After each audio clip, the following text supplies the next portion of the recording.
Bonjour à tous. Avec Caroline Trine d'Idées Formation, nous vous accueillons pour ce premier atelier de notre salon virtuel ma nouvelle vie professionnelle. Et ce premier atelier est consacré à élaborer son projet professionnel. Alors, il s'agit pour nous de voir ensemble comment est-ce qu'on peut préparer un projet et pourquoi il est nécessaire de le faire.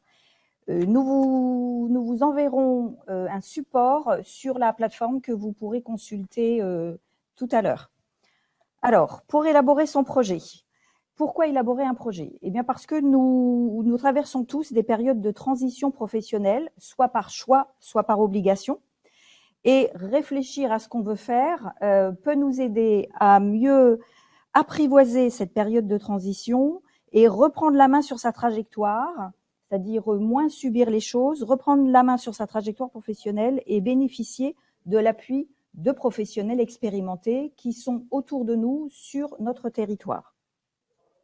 Plusieurs thématiques, donc quand élaborer un projet, pourquoi et comment. Quand élaborer un projet? Alors, il s'agit de l'élaborer, évidemment, dans les périodes de doute sur soi, sur ses compétences, sur ses savoir-faire, ou parce qu'on ne sait plus où aller ni quoi faire. Alors, il s'agit dans ces cas-là de pouvoir notamment valoriser ses compétences acquises pour changer de poste de travail à l'intérieur de son entreprise, pour changer de poste de travail en dehors de son entreprise, pour changer de secteur ou de métier, ou alors pour se former, mais également pour s'insérer ou se réinsérer après une période sans emploi. L'avantage de préparer son projet permet d'en définir les étapes, de définir le rythme de ces étapes, d'anticiper les difficultés et d'adapter le projet aux différentes circonstances qui vont se présenter sur notre chemin. Au-delà de ces grandes étapes, pourquoi préparer son projet? Il s'agit à ce moment-là de pouvoir se poser les bonnes questions. Faire un point objectif sur soi. Pourquoi? Parce qu'on est souvent le plus mauvais juge de ses propres compétences, des points sur lesquels il faudrait qu'on progresse, et une aide extérieure nous est à ce moment-là indispensable. Cette aide extérieure va permettre aussi de poser les choses. Quelles sont mes contraintes? Qu'est-ce que je veux aujourd'hui, puisqu'il y a 10 ans, vous n'étiez pas la même personne qu'aujourd'hui.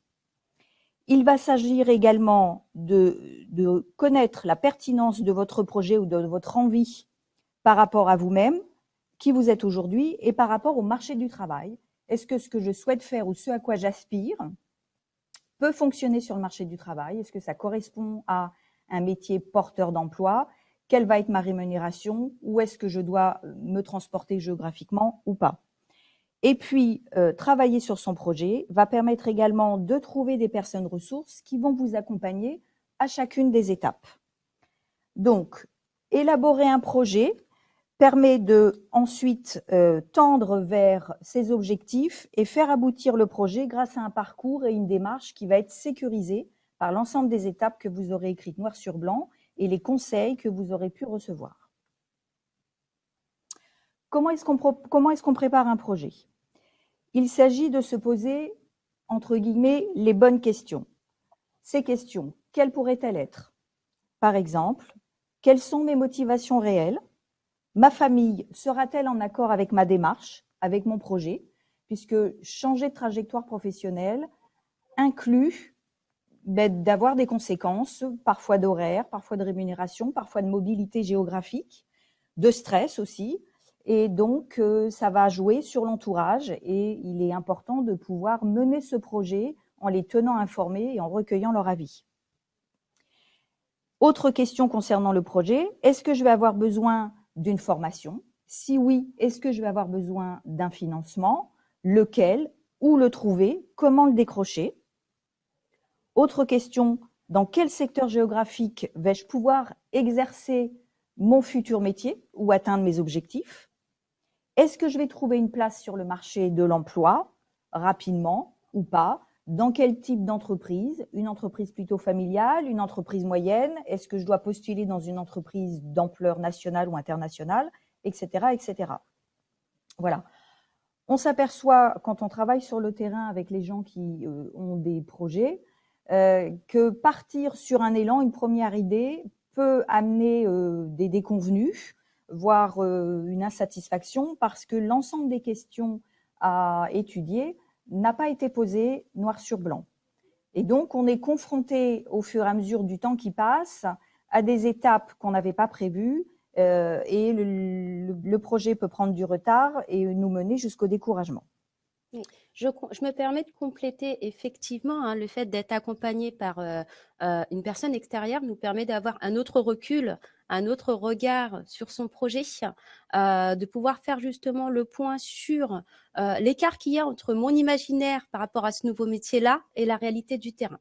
Donc le rôle en tout cas des accompagnants sur le projet professionnel sera vraiment d'alerter, de sensibiliser sur certains points sur lesquels on n'a pas le réflexe de se poser et d'y réfléchir. D'où ces fameuses questions et les bonnes questions que vous évoquiez, Carole. Donc, merci Caroline. Donc, on en était à pouvoir faire aboutir le projet grâce à une démarche sécurisée. Alors, différentes étapes. On a vu tout à l'heure se poser les bonnes questions, je viens de le faire oralement, pour faire un point objectif sur soi. À quoi ça sert? Il va s'agir de connaître ses motivations réelles. On n'est parfois pas toujours au clair ni lucide sur qu'est-ce qui nous amène à changer. Bien évidemment, quand on est dans une entreprise qui ferme et qu'on fait l'objet, hélas, d'un licenciement économique, la première des motivations, c'est retrouver un salaire pour faire vivre sa famille.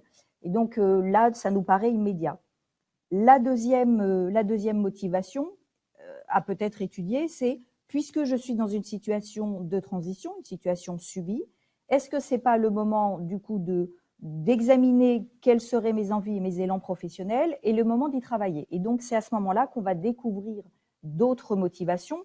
Ça, en les découvrant, c'est un peu comme si on ouvrait une poupée russe hein, ou des poupées gigognes où à l'intérieur de la plus grande, il y en a une plus petite, etc., etc. Donc c'est important de faire le point sur ces motivations réelles parce qu'elles vont déterminer ensuite la direction qu'on va prendre. On fait également l'examen de ses valeurs et ses intérêts professionnels. Donc nos valeurs, qu'est-ce que nous attendons du futur emploi et du futur milieu dans lesquels nous allons baigner professionnellement? Qu'est-ce qui nous y intéresse? Quelle est notre personnalité au travail? Est-ce que nous sommes le même ou la même que quand nous sommes en famille ou avec des amis? Comment réagissons-nous face à certaines situations qui peuvent être des situations inconnues, des situations de stress, des situations de communication avec une ou plusieurs personnes, etc. Il va s'agir de faire un point également objectif sur quelles sont mes contraintes. Ma vie de famille, par exemple, je suis une femme seule avec 3 enfants en bas âge. Quelles vont être mes contraintes de garde? Est-ce que j'ai les moyens financiers de pouvoir faire appel à quelqu'un d'extérieur? Est-ce que je dois m'adresser à une crèche? Est-ce que je suis mobile? Est-ce que j'ai une voiture? Est-ce que j'ai un permis? Est-ce que j'ai un autre moyen de locomotion? Etc. Et puis, dernier point, faire un point objectif sur soi concerne également l'identification d'un certain nombre de compétences. On a longtemps parlé en France uniquement des compétences techniques, c'est-à-dire celles qui servaient à produire, fabriquer un produit ou se servir d'une machine. Depuis une dizaine d'années, les entreprises sont assez sensibles à d'autres types de compétences qu'on va appeler des compétences transversales et transférables. Transversales, c'est-à-dire des compétences qu'on va pouvoir, qu'on a appris un jour dans notre vie et qui vont pouvoir nous servir, quelle que soit la situation professionnelle dans laquelle nous allons nous trouver. Alors, je prends un exemple tout bête auquel personne ne pense, mais les téléphones portables aujourd'hui sont, pour les 3/4, des téléphones que l'on commande grâce au toucher. Donc, il s'agit de commandes digitales. Eh bien, quand on sait se débrouiller avec son téléphone portable, avec des commandes digitales, on va savoir de la même façon se servir d'un certain nombre d'outils professionnels qui fonctionnent de la même façon. Autre exemple, par exemple, savoir faire du vélo ou communiquer à l'écrit ou à l'oral sont des compétences dont on se sert tous les jours et dans tous les métiers. Voilà. Donc, ces compétences qui traversent tous les métiers et qu'on transfère d'un métier à l'autre sont appelées des compétences durables. Et arriver à détecter celles que l'on détient permet de mettre en valeur sa future candidature sur un CV et ça donne notamment des CV plus fournis, plus appropriés à des annonces d'emploi que vous pourriez trouver et surtout l'identification et la mise en valeur de ces compétences durables permettent également de remplir un CV pour les gens qui ont très peu d'expérience professionnelle. Je pense aux parents, soit les mamans, soit les papas, qui sont restés plusieurs années à la maison pour élever leurs enfants, ou je pense aux jeunes, avec ou sans diplôme, mais qui n'ont pas eu la possibilité de décrocher des emplois pour le moment. Je complète pour ceux qui ont déjà pu avoir une petite expérience professionnelle, aussi petite qu'elle soit, on parle vraiment de compétences acquises. Donc, à un moment donné, vous avez pu mettre en œuvre certaines actions, certaines missions, certaines tâches que vous avez réussies. Ces tâches-là, c'est de l'acquis. C'est-à-dire que demain, si on vous redemande de faire un équivalent de cette tâche-là dans une autre entreprise, c'est des choses à valoriser. Donc, le travail sur le projet professionnel, c'est aussi de mieux se connaître par rapport à ses atouts pour pouvoir justement se projeter vers autre chose en faisant ce qu'on appelle des liens entre mes compétences acquises et ce vers quoi je veux tendre. Parfois, il va y avoir des écarts assez élevés entre justement ce vers quoi je veux tendre et ce que j'ai déjà fait. Là, c'est la question de formation qui va s'y greffer pour compléter cet écart-là. Mais il y a certaines personnes qui souhaitent changer de métier également et en travaillant sur son projet de cette manière-là, on va se rendre compte que finalement, il n'y a peut-être pas besoin de formation et qu'il y a d'autres leviers qu'on peut mettre en place, par exemple une validation des acquis par l'expérience ou reformuler les CV pour démontrer que les compétences, nous les avons déjà et que je peux tendre vers ce métier qui n'est pas si loin de celui que j'ai déjà exercé, mais qui permet d'évoluer vers un autre poste. Alors, ce que vient de souligner Caroline est très important parce que depuis une dizaine d'années, les différents observatoires des métiers, c'est-à-dire des instances qui étudient comment évolue le marché du travail et comment évolue la demande des entreprises vis-à-vis de leurs salariés, ces différents observatoires montrent qu'aujourd'hui, une entreprise qui embauche est à la recherche autant de ses compétences durables que les compétences techniques. Il y a même certaines entreprises qui, pour 2 salariés qui pourraient postuler, vont préférer les salariés qui ont des compétences transférables et transversales, ces fameuses compétences durables, en plus grand nombre que celui qui est peut-être déjà formé, mais qui en posséderait moins. Autre atout et autre recherche des entreprises chez leurs futurs salariés, c'est la recherche des compétences, des savoir-être au sein de leur entreprise. On peut les appeler autrement des compétences comportementales. Donc, il s'agit de savoir communiquer à l'écrit et à l'oral, d'être en capacité de travailler en équipe, en restant calme et en faisant preuve d'entraide et d'écoute vis-à-vis de ses collègues. Autre qualité de savoir-être, pouvoir être leader à un moment donné, donner l'alerte, avoir des idées, les partager. Voilà, ce sont des compétences qui aujourd'hui sont extrêmement recherchées. Je complète, bien sûr, Carole, et je suis tout à fait d'accord avec vous. Effectivement, ce qu'on appelle le savoir-être et les qualités comportementales, c'est des choses qui sont innées, qui sont ancrées en nous finalement. Comme on dit, hein, chasser le naturel, il revient au galop. Donc, ce qu'on recherche aussi, ce que recherchent les recruteurs et les employeurs, c'est vraiment ce naturel finalement qui va pouvoir s'intégrer auprès d'une équipe déjà existante. Ça, il ne faut pas l'oublier aussi. Parce que toutes ces compétences techniques dont on parle de tout à l'heure, ça s'acquiert. On peut vous l'apprendre à travers une formation, à travers une phase d'intégration, par exemple. Mais tout ce qui touche, ce qui relève de la personne en elle-même, c'est quelque chose qui est très recherché, puisque sa capacité d'adaptation, finalement, soit on l'a, soit on ne l'a pas par rapport à des situations plus ou moins complexes. Donc, le rôle, en tout cas, d'un recruteur demain, c'est aussi de prendre, entre guillemets, un package global des compétences que je peux développer avec la personne, mais aussi qui elle est finalement et je reviens sur la question des valeurs dont on parlait tout à l'heure, dans le cadre de l'élaboration de projet, qui elle est finalement et est-ce qu'elle va coller avec mon besoin de l'entreprise, avec l'équipe, avec les valeurs de mon entreprise. Donc c'est pour ça que c'est important de bien se connaître au niveau personnel et professionnellement parlant pour pouvoir aller vers le meilleur projet professionnel qui vous convienne. Je complète également, c'est intéressant de savoir se connaître et tendre vers quelque chose qui nous plaît, mais il faut aussi être en phase avec la réalité du terrain. Carole vous l'a assez dit, il faut aussi faire un parallèle avec qu'est-ce qui recrute aujourd'hui sur le marché du travail.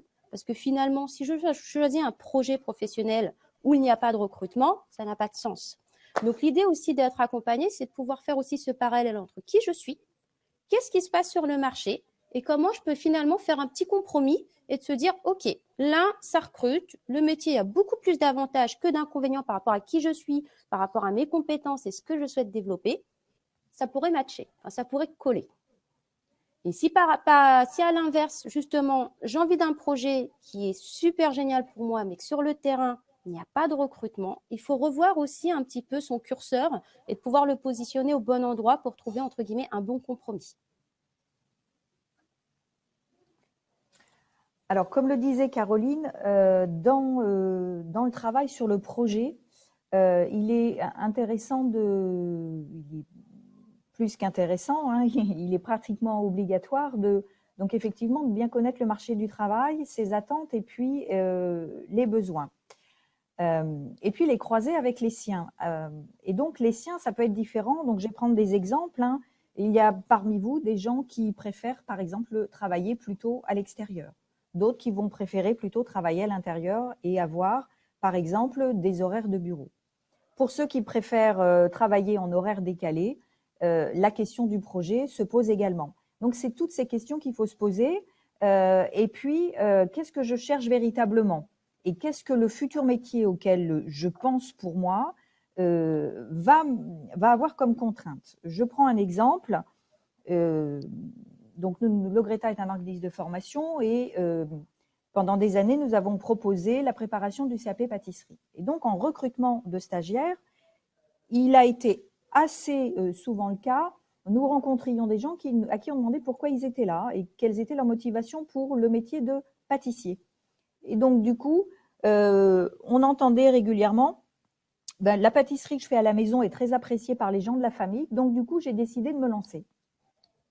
Alors, évidemment que c'est une base de réflexion. Ça ne peut pas suffire. Parce que souvent, les gens avaient oublié qu'être pâtissier, c'est se lever tous les matins à 3 heures du matin pour à 4 heures être dans le laboratoire. Quand on vit seul avec des enfants, qui garde les enfants? Comment est-ce qu'on fait pour se rendre à son travail? Qui les récupère à l'école quand on est encore jusqu'à 13 ou 14 heures au travail, etc. Donc, c'est vraiment important de se baser sur ses véritables motivations et puis ses besoins et également les besoins du métier, c'est-à-dire les contraintes que le métier va faire, entre guillemets, peser sur votre vie personnelle et savoir si ces contraintes-là, on est prêt à les accepter ou non. Donc, ce croisement entre les différentes caractéristiques du projet et du métier sont absolument importants pour donner une direction au projet et ensuite aux différentes étapes que vous allez mettre en place. Alors, pour pouvoir se confronter un petit peu à la réalité du terrain que Carole énonce, en tout cas, vous avez donc cet accompagnement qui est possible par différentes structures, mais il existe aussi ce qu'on appelle des périodes de mise en situation professionnelle.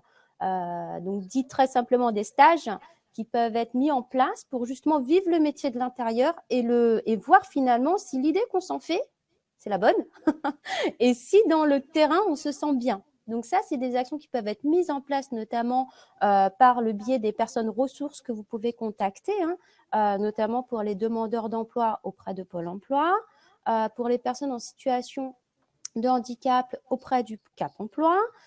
Pour le public cadre, vous avez l'APEC aussi, qui peut en tout cas vous accompagner dans l'élaboration de ce projet-là.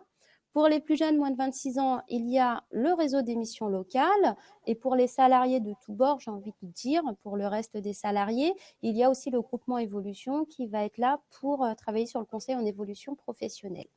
En parallèle, si vous avez des questions dites globales par rapport à l'orientation, la formation, vous avez aussi le service public régional de l'orientation qui peut aussi vous renseigner par le biais d'un numéro unique. Alors, l'ensemble de ces acteurs vous reçoivent gratuitement sur rendez-vous. Alors, suivant l'affluence auprès de leur service, vous pouvez être parfois reçu au moment où vous vous présentez. Il est préférable de prendre rendez-vous, évidemment. Vous pouvez rencontrer ces spécialistes autant de fois que nécessaire et eux vous aideront à répondre aux questions qu'on vous a proposées tout à l'heure lors du PowerPoint et puis vous diriger à la fois peut-être vers d'autres acteurs plus pointus suivant les besoins de votre projet et également vous parler d'un certain nombre de financements et ou d'outils qui peuvent vous aider. Tout à l'heure, Caroline nommait le bilan de compétences, par exemple, qui permet de travailler un projet d'une manière extrêmement fine et personnalisée. Vous pouvez avoir également la validation des acquis de l'expérience, donc qui est une démarche qu'on peut faire tout à fait gratuitement ou avec un accompagnement pour pouvoir faire valider des compétences qu'on a acquises sur le terrain en travaillant ou lors d'expériences extra-professionnelles dans une association, par exemple, et ce, sans passer par un centre de formation. Voilà, puisque en France, depuis 2002, tout usager a le droit de demander à un jury de valider ses compétences et de lui décerner le diplôme qui correspond aux compétences qu'il a appris en exerçant des talents, des missions, je le répète, soit dans un travail, soit dans une association ou dans une vie extra-professionnelle. Voilà. Tout à fait. Donc, ça fait la transition aussi sur la notion de formation. Donc, effectivement, il y a cette alternative de faire reconnaître ses compétences par un jury, mais il y a parfois aussi le besoin de formation comme on l'entend, c'est-à-dire partir dans un centre de formation, passer du temps ou en distanciel ou entre guillemets en classe pour pouvoir acquérir toutes ces compétences pour mettre en œuvre son projet. Donc, quand on parle de formation, se pose la question du financement. Vous m'arrêtez, Carole, si c'est pas le cas. Mais généralement, c'est une question qui va de pair. Mais oui, bien sûr. Du coup, par rapport à ça, il y a une grosse vague de communication sur ce qu'on appelle mon compte formation. Dit plus simplement, mon compte CPF. Donc là, c'est pour la faire très rapide, hein, c'est un contingent d'heures que vous avez dû cumuler qui s'est transformé en euros. Donc désormais, c'est une enveloppe en euros, donc financière, qui va vous permettre d'acheter des actions de formation. Donc généralement, sur des formations courtes, on va plus ou moins avoir assez de sous là-dessus pour pouvoir, entre guillemets, s'auto-positionner ou s'acheter un axe de formation. Mais s'il manque en tout cas des financements sur ce compte qui vous est personnel finalement, il y a des modalités qui sont mises en place pour bénéficier d'un soutien financier. Notamment pour les personnes qui sont demandeurs d'emploi, peuvent solliciter le Pôle emploi aussi pour compléter un reliquat sur son compte de formation par rapport à une formation qui a été choisie. Et pour les salariés, il y a des choses qui se sont également mises en place, notamment pouvoir mobiliser le plan de formation interne entreprise et d'envisager aussi des dotations employeurs sur le compte personnel de formation. C'est-à-dire qu'à un moment donné, on vous donne la main et le choix, en tout cas, sur votre formation et sur votre progression professionnelle, bien sûr, tout en étant accompagné de manière gratuite et conseillé sur, en tout cas, je ne vais pas dire les meilleurs choix, mais en tout cas, vous éclairer pour que vous puissiez faire le meilleur choix pour votre avenir. Et à partir de là, il y a des leviers financiers qui peuvent être mis en place. Et ça, encore une fois, ça dépendra de votre situation, de vos choix, de qui vous êtes, de ce qui vous intéresse, pour qu'on puisse en tout cas par la suite vous renseigner sur la meilleure option en tout cas qui s'offre à vous. Alors, pour compléter ce qu'a expliqué Caroline, nous, quoi qu'on puisse en penser parfois en écoutant le journal télévisé, la France, nous avons beaucoup de chance en France, nous bénéficions de beaucoup de modes de financement pour accompagner les adultes dans l'élaboration de leurs projets et dans la formation pour aboutir à ces projets. Donc, le CPF est effectivement un levier majeur pour chacun d'entre nous, demandeurs d'emploi ou salariés. Concernant les demandeurs d'emploi, vous pouvez faire appel à votre CPF, mais il y a également le Conseil régional et Pôle emploi qui achètent régulièrement à différents organismes de formation des formations qui permettent d'accéder à un diplôme ou une qualification ou un certificat de qualification professionnelle ou un titre professionnel. Et donc, vous pouvez aller sur le site www.etoile.fr pour prendre connaissance de ces formations qui sont ouvertes à tous les demandeurs d'emploi et pour lesquels ces demandeurs d'emploi peuvent, suivant leur situation vis-à-vis de l'emploi et leur inscription, soit à Pôle emploi, soit en tant que bénéficiaire du RSA, donc ces formations peuvent ouvrir à des droits de rémunération. C'est-à-dire que non seulement la formation est payée pour vous, mais également vous pouvez percevoir une rémunération, ce qui permet de faire face aux frais, par exemple, de déplacement si vous devez vous déplacer à quelques kilomètres, 10 ou 20 kilomètres en dehors de votre domicile, mais également aux frais de restauration durant cette formation. Voilà. C'est important de savoir que même si on est sans emploi, même si on est bénéficiaire du RSA, il existe pour ce type d'usager des financements qui prennent en compte l'ensemble des charges qui sont liées au fait que, eh bien, on sort de chez soi et on va se former dans un centre de formation.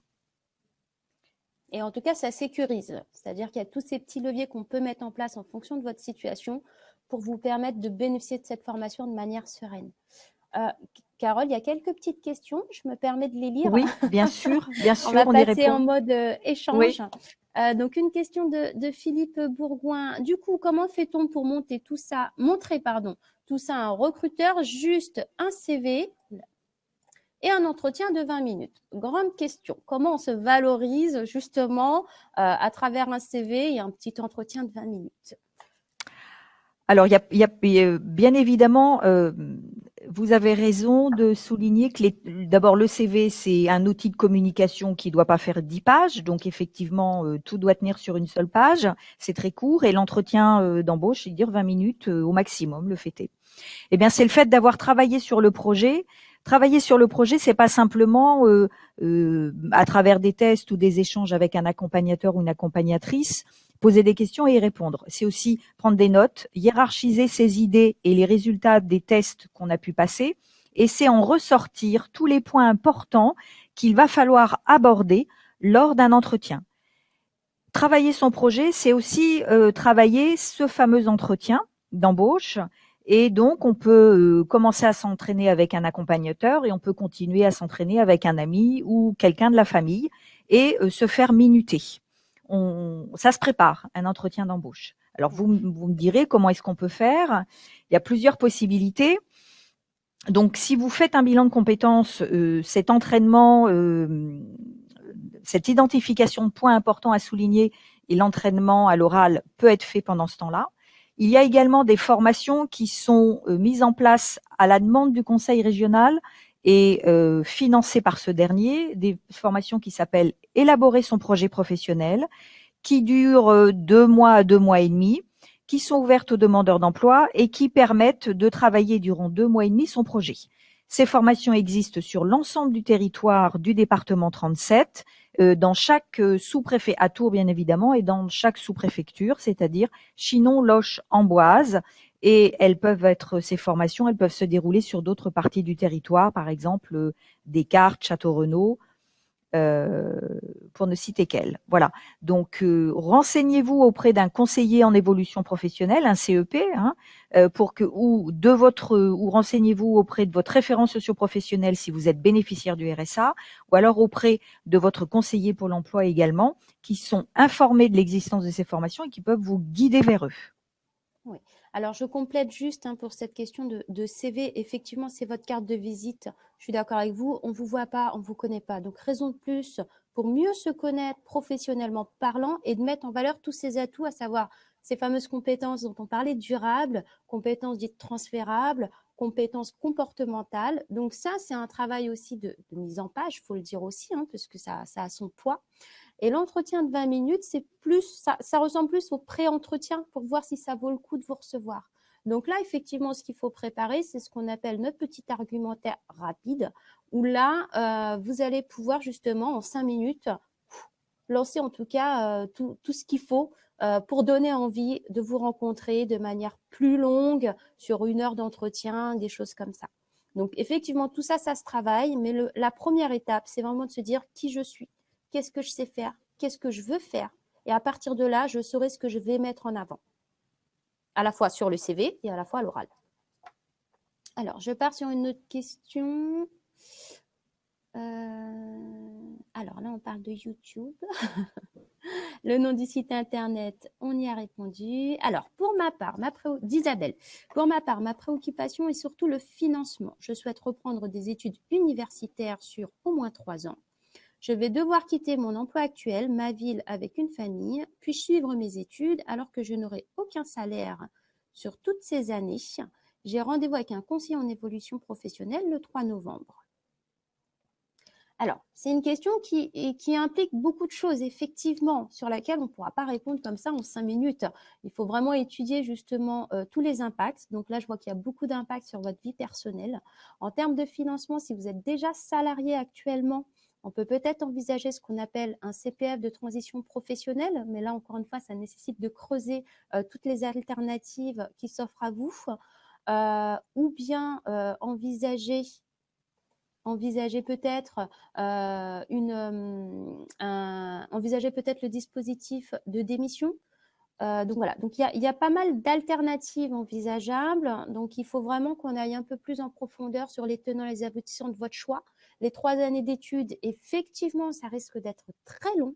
Donc à voir si le statut de demandeur d'emploi n'est pas plus judicieux, ou voir aussi, comme je vous l'ai dit, le CPF de transition professionnelle qui pourra prendre en charge effectivement à minima 2 années d'études, et voir après comment on peut s'organiser pour la 3e année.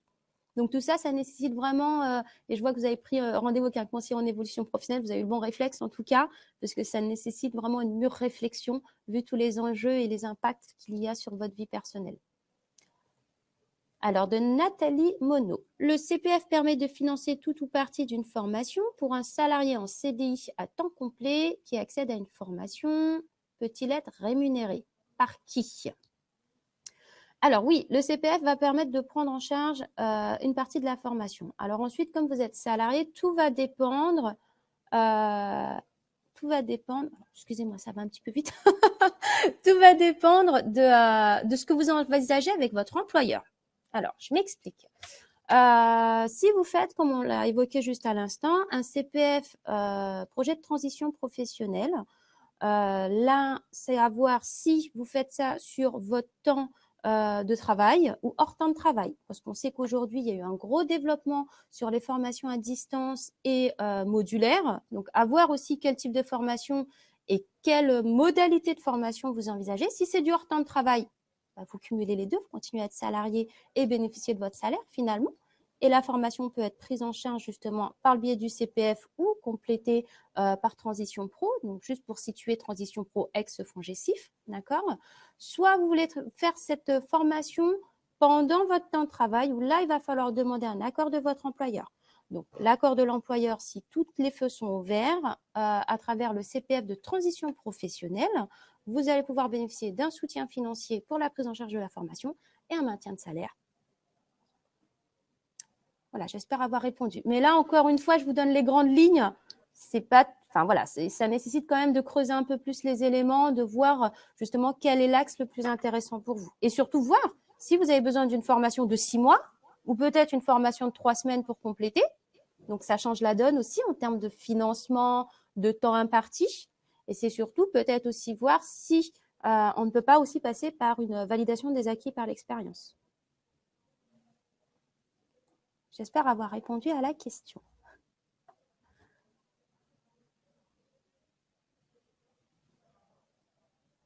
Est-ce qu'il y a d'autres questions, Caroline? Là, non. C'est pour ça que j'attends, pardon. J'aurais dû dire la suite. Excusez-moi, je ne suis pas une geek, donc je n'arrive pas à faire fonctionner ma caméra pour que vous puissiez me voir. J'en suis désolée. Alors, du coup, il y a une autre question. Ça y est. Une formation autodidacte peut-elle être validée? Alors, qu'est-ce que ça veut dire une formation autodidacte? Grande question. Donc, tout dépend. Si, à travers l'emploi que vous exercez, vous, entre guillemets, validez de manière autodidacte certaines compétences qu'il faudra justifier par le biais d'un dossier de validation des acquis par l'expérience, Je vais me dire pourquoi pas, ça va dans ce sens-là. Carole, vous m'arrêtez ou vous Mhm. complétez si je me trompe. Donc là, effectivement, quand on appelle ça formation autodidacte, ça peut être jouable. Aujourd'hui, on a aussi un autre panel de formation qui s'est très largement développé, ce qu'on appelle des MOOC. Donc, c'est des formations en ligne qui permettent d'avoir des bouts de certification parfois. Donc, ça aussi, ça peut être intéressant et valorisable sur les CV. Oui, alors concernant ça permet de parler de la validation des acquis de l'expérience. Cette démarche qui peut se faire seule ou accompagnée va nécessiter, c'est une démarche, excusez-moi, je vous explique rapidement, c'est une démarche qui consiste à reporter dans des documents qui sont accessibles à tous et gratuits en ligne, d'expliquer, de raconter notre expérience professionnelle à travers des actions de tous les jours. Donc, on choisit 3, 4, 5 actions qu'on va décrire très précisément. À un moment donné, le jury ne vous rencontrera pas. En tout cas, dans l'Académie Orléans-Tours, vous n'avez pas de mise à l'épreuve sur le terrain. Et donc, le jury va se faire une idée de ces expériences que vous avez acquises et de ces compétences au travers votre récit écrit.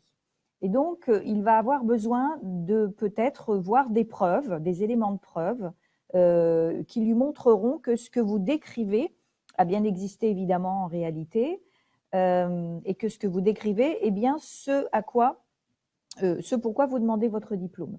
Et donc, ces fameuses preuves vont être importantes à apporter. Donc, une formation en autodidacte qui consiste à avoir rencontré des gens, à avoir pris des notes lors d'échanges très très longs, à vous être documenté seul sur Internet ou dans des bibliothèques, avoir essayé des gestes en entreprise, consiste un bon socle de début, mais pourrait ne pas suffire pour obtenir la validation du diplôme que vous demandez. Voilà. C'est pour ça que au Greta, où nous avons des accompagnatrices pour la VAE, nous conseillons toujours d'effectuer d'une manière tout à fait officielle des périodes d'observation dont Caroline parlait tout à l'heure, des périodes de stage qu'on fait valider par Pôle emploi. Ces périodes de stage permettent de se voir remettre un certain nombre de documents estampillés Pôle emploi, où le tuteur ou la personne qui vous aura accueilli en stage va décrire ce que vous avez fait, va donner son avis. Donc ça, par exemple, c'est un élément de preuve sur ce que vous avez vu et fait. Et ce que nous conseillons également, c'est de se rapprocher de centres de formation qui proposent des modules courts de formation qui complètent ce que vous avez pu faire sur le terrain et qui vont délivrer des attestations de compétences et de suivi de formation. Voilà, ça c'est des éléments de preuve qui vont pouvoir être intéressants, qui pourront être joints à votre dossier VAE. Donc, apprendre seul, puisque être autodidacte, c'est ça, c'est apprendre par ses propres moyens, sans encadrement autour de soi forcément. Ça peut faire l'objet d'une demande de validation de l'expérience, mais ça ne suffira pas en soi. Alors, je complète. Il y a un stand PIC VAE 37 qui est disponible actuellement sur notre salon. Donc, si vous voulez en savoir plus, en tout cas, et d'avoir plus de précisions sur la VAE, n'hésitez pas à aller les voir.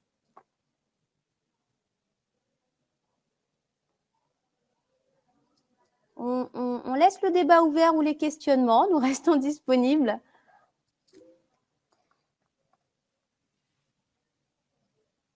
Alors, concernant la VAE, je voulais ajouter que pour les demandeurs d'emploi, les accompagnements sont financés par le Conseil régional via les chèques formation. Voilà, et on a l'accord au bout de 2-3 jours, sauf anicroche administrative ou particularité qui pourrait vous appartenir. Ça fonctionne très très bien. Et ce sont les organismes accompagnateurs qui s'occupent de l'ensemble de la démarche. Donc, vous n'avez rien besoin d'effectuer vous. Pour les salariés, c'est pareil. Transition Pro, donc je redis ex-FONGECIF, peut aussi désormais prendre en charge la partie de l'accompagnement VAE. Puisque la VAE peut se faire de manière autonome, mais le mieux, c'est quand même de se faire accompagner pour avoir un regard extérieur, être sûr de répondre, en tout cas dans son argumentaire, à tous les modules de ce qu'on aurait appris finalement en passant le diplôme et justifier qu'on les ait fait sur le terrain.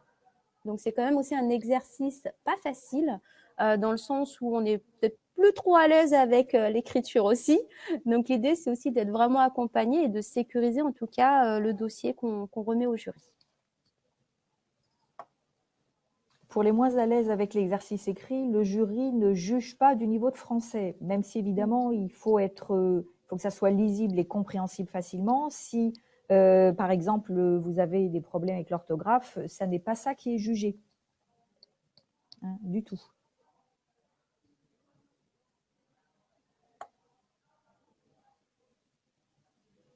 Y a-t-il d'autres questions? Il nous reste un quart d'heure pour d'autres questions. Alors, c'est quoi un chèque formation? Comment ça marche et comment on peut les obtenir? Alors, les chèques formation concernent donc un certain nombre de formations. Concernant la VAE, puisque c'est à cette occasion-là qu'on a abordé le sujet, ce chèque formation est obtenu d'une seule façon. La démarche est la suivante. Si vous êtes candidat à l'obtention d'un diplôme, vous devez en premier lieu impérativement vous inscrire à une information collective mise en place par le point information conseil dont Caroline vous parlait tout à l'heure et dont vous allez trouver un stand sur ce salon. Une fois cette information collective passée, vous allez bénéficier d'un entretien individuel gratuit pour faire le point sur votre projet, hein, quel est le type de diplôme ou de qualification ou de certification que vous souhaiteriez obtenir, et puis l'accompagnateur ou l'accompagnatrice vont examiner avec vous la pertinence de cette demande par rapport à vos compétences acquises sur le terrain. Je donne un exemple extrêmement caricatural, exprès pour un peu marquer les imaginations, vous m'en excuserez. Si vous avez travaillé dans un salon de coiffure et que vous demandez un CAP pâtissier au jury, ça ne va pas fonctionner. Lors de cet entretien, l'accompagnateur ou l'accompagnatrice s'assure du fait que votre demande de diplôme correspond bien aux expériences que vous avez menées sur le terrain. Et c'est cet accompagnateur ou cette accompagnatrice qui va faire la demande du chèque formation pour vous. Hein, c'est une démarche administrative qui est faite par le point information conseil directement auprès des services du conseil régional du Centre Val-de-Loire. Voilà, vous n'avez rien à vous occuper. Alors du coup, une autre question de David. J'ai travaillé 10 ans en tant que technico-commercial, pièce de rechange dans l'industrie avec des clients internationaux, puis 8 ans en tant que support technique. J'ai fait un bilan de compétences et à l'issue, on m'a dit que je n'avais pas besoin de faire une VAE commerciale. J'ai un BTS technique et j'ai appris le commerce sur le terrain. Ça se discute. Eh oui, ça se discute. Vous pouvez vous faire embaucher tout à fait par un employeur dans le domaine commercial si lors de l'entretien, vous lui démontrez qu'effectivement, vous êtes en capacité de répondre à des questions diverses et variées, voire très complexes, à des clients éventuels. Et ces réponses, vous pourriez les apporter grâce à vos connaissances techniques. Mais le commerce, c'est pas simplement savoir bien s'exprimer, c'est aussi savoir écouter d'une manière extrêmement fine le besoin du client pour pouvoir apporter la réponse dont il a besoin. Parce que la vente ne se fera que comme ça. Alors, je vais parler d'une manière très courante, hein, il y a des gens qui savent très bien s'exprimer, qui adorent ça, et qu'on la tchatche, comme on dit.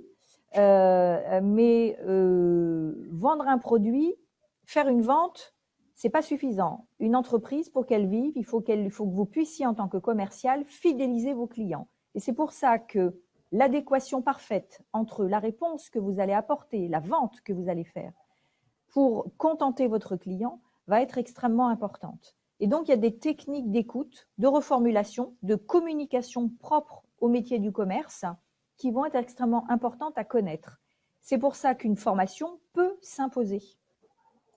Et c'est pour ça qu'une VAE pourrait ne pas être validée si vous n'avez pas ces connaissances-là. Voilà. Donc, j'aurais tendance à vous conseiller tout de même de réfléchir à l'étape VAE et l'étape formation. Tout à fait. Alors, je complète ce que dit Carole, hein.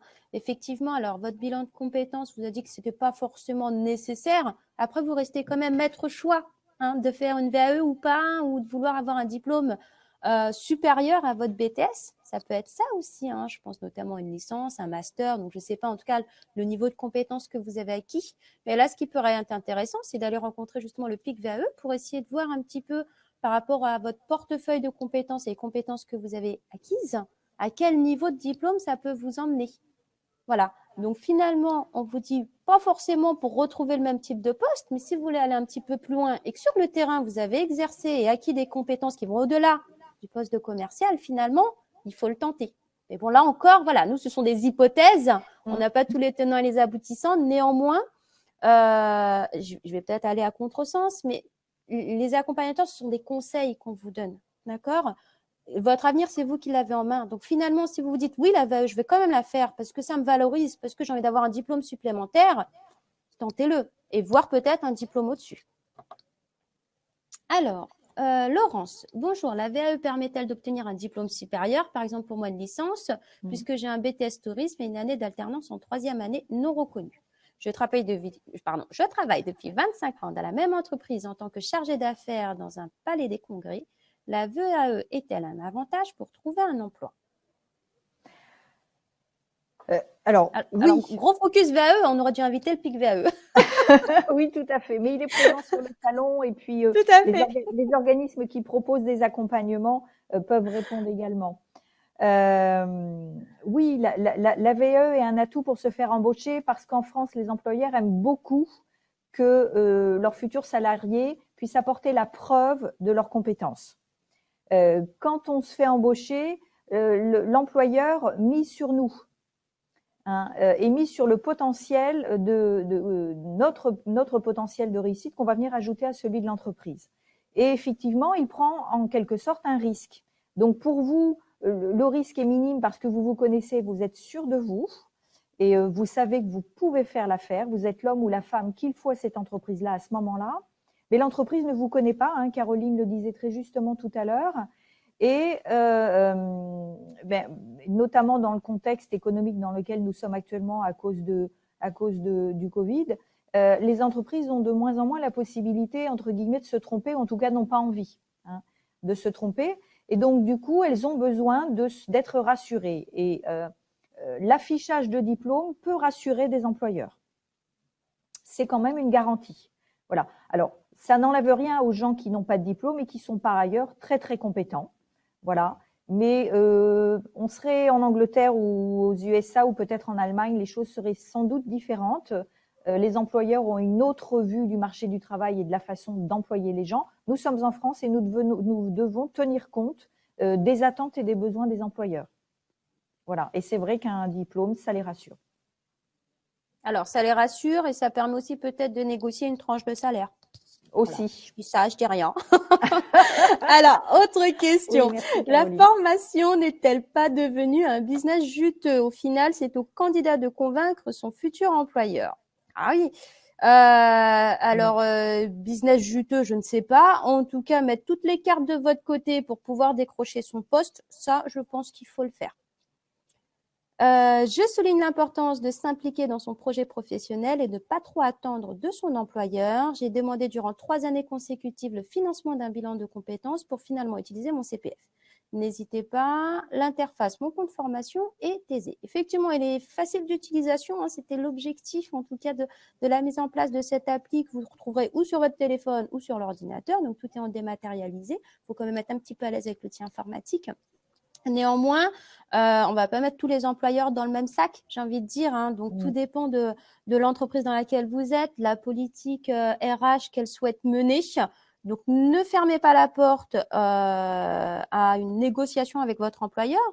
Sachez qu'il y a tout ce qui est entretien professionnel aussi qui est obligatoire. Donc, ça peut être le bon moment pour en parler aussi, puisque c'est l'espace dédié à cette évolution professionnelle. Les conseillers en évolution professionnelle sont aussi là pour vous aider à aborder ce sujet-là avec votre employeur, hein, en mettant en avant, comme on a dit, vos compétences et les petits projets de compétences à acquérir que vous souhaitez mettre en œuvre. Je vous ai parlé tout à l'heure de l'abondement de l'employeur qui est désormais réalisable aujourd'hui, je vais dire administrativement. Donc, c'est des choses qu'il ne faut pas mettre de côté non plus. Après, je ne dis pas que tous les employeurs joueront le jeu, mais en tout cas, il ne faut pas potentiel. Mm. Oui, je suis assez d'accord avec Caroline.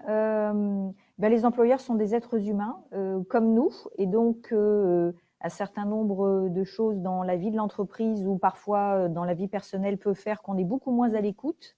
Et effectivement, les projets des salariés peuvent ne pas correspondre au moment où eux en ont besoin au projet de l'entreprise.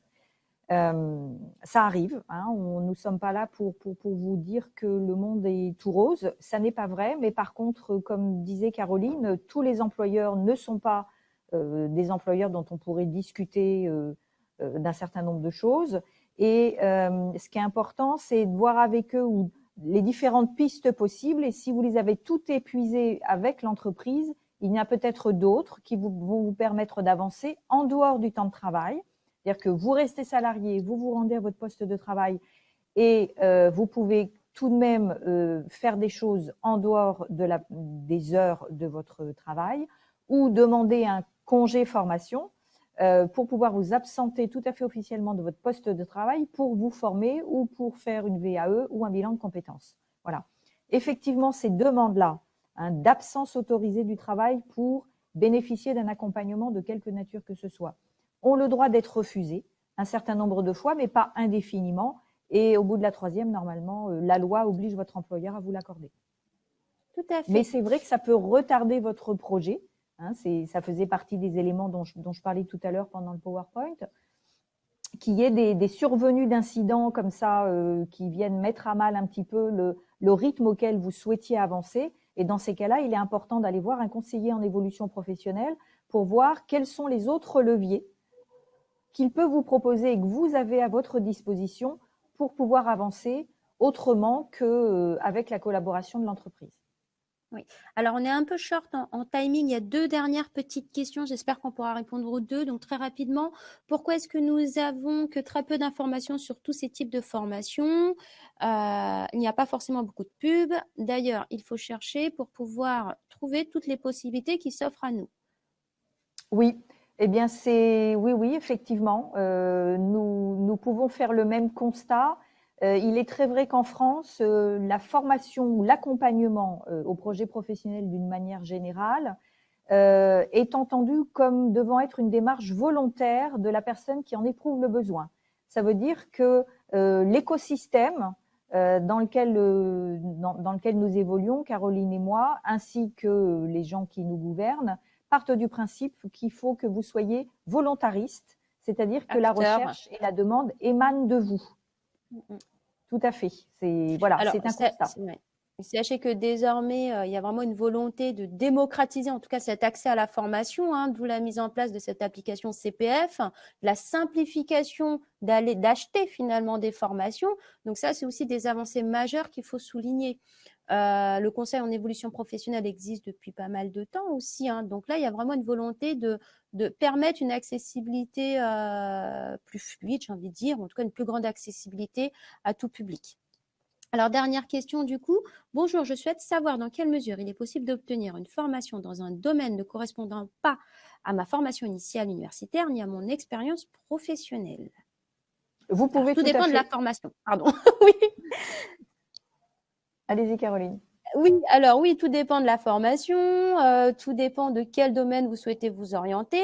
Une reconversion à 180 degrés est totalement envisageable. Maintenant, il faut poser les choses, il faut voir vers quoi vous tendez, il faut s'assurer que ce vers quoi vous tendez recrute et porteur, puisque c'est aussi le fin mot de l'histoire, hein, pouvoir retrouver un emploi durable et sécurisant pour l'avenir.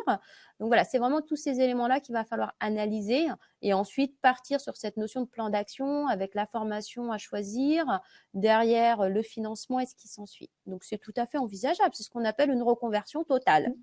Oui, tout à fait. On en rencontre beaucoup. Oui. Donc du coup, en tout cas, on vous remercie pour toutes ces questions. On espère avoir pu répondre et vous aiguiller un petit peu sur tout ce champ d'élaboration de projets professionnels. Si vous voulez aller plus loin sur vos questionnements, on va dire individuels, vous avez différents stands qui pourront vous répondre. Carole, je te laisse le mot de la fin. Merci de votre écoute et de votre attention. Avec Caroline, donc, nous vous accueillons chacune sur nos stands et bien sûr avec tous les autres partenaires. Nous avons également l'une comme l'autre, enfin nos organismes ont également les uns comme les autres des sites internet dans lesquels vous pourrez nous retrouver. Et puis, si vous en éprouvez le besoin, vous pouvez pousser la porte de nos bureaux et nous vous accueillerons avec plaisir. Merci à vous et